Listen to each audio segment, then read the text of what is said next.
only civilizing consolation was that the Veseni 69 camp had a few women dissidents among its men prisoners.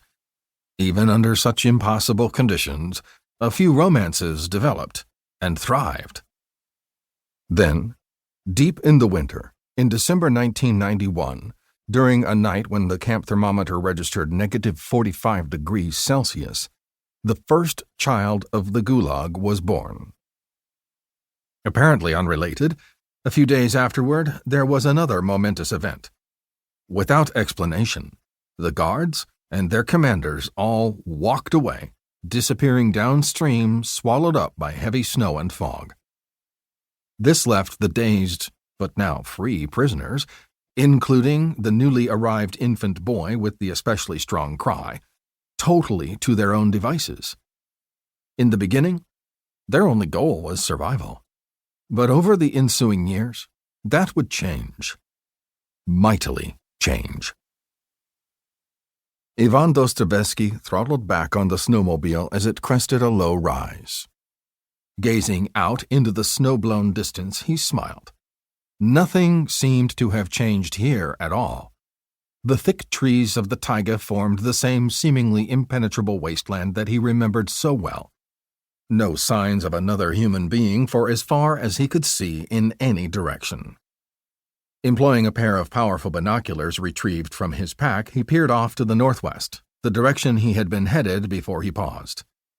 There, he could just see the merest hint of smoke rising from the remnants of Veseni 69. Good.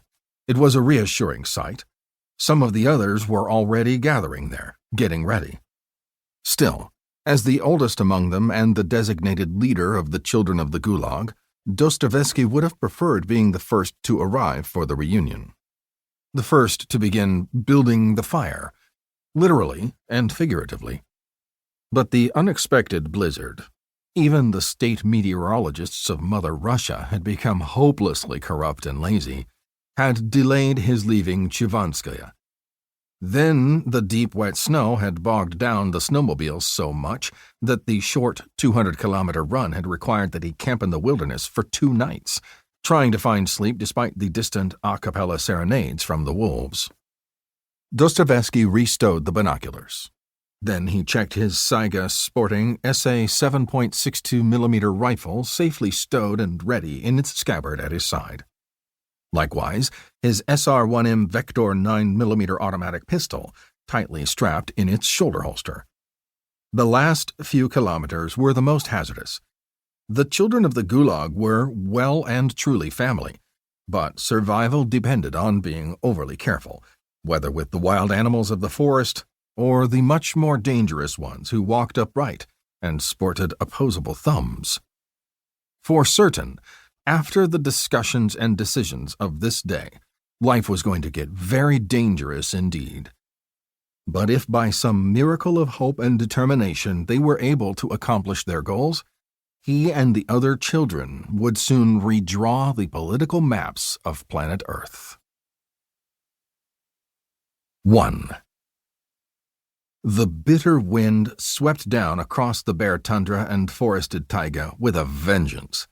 Nothing diminished its strength or blocked its way as it left the shoreline behind and roared out across the frozen Sea of Okhotsk, only miles and miles of driven snow and thick ice.